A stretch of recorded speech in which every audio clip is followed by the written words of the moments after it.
తెలుసు వత్సా. సర్వేశ్వరుడు నాకు విశేష శక్తినిచ్చాడు. ఈ కారణంగానే వాని పరాజయం నా చేతుల్లో జరగాలనుంది. ఏమిటా విశేష శక్తి మావయ్య? సర్వేశ్వరుడు నాకు అద్భుత శక్తినిచ్చాడు వత్సా.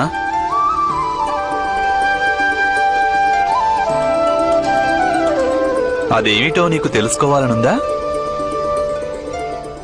ప్రయత్నం చేసే శక్తి. నాకు నమ్మకం ఉంది, ఒకవేళ నేను సాహసంతో శ్రద్ధగా ప్రయత్నం చేస్తే ఎటువంటి కార్యమైనా నాకు అసంభవం కాదని. కానీ మామయ్య, ప్రయత్నం అనేది అందరూ చేస్తారు కదా. నీవు యథార్థం చెప్పావు వత్సా శృతసోమా. ప్రయత్నం అందరూ చేస్తుంటారు. నిజానికి ప్రయత్నం చేయడమే అవసరం విజయాన్ని పొందేందుకు.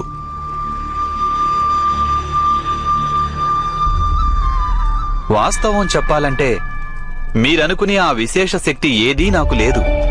ఆ సర్వేశ్వరుడు అన్యులెవరికీ ఇవ్వనిది. సర్వేశ్వరుడు పక్షపాతం వహించడు.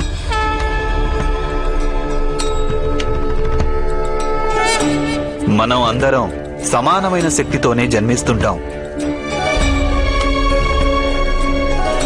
కానీ భయం, మోహం, లాలస వంటి లక్షణాలు మనిషిని ప్రయత్నించకుండా నిరోధిస్తాయి.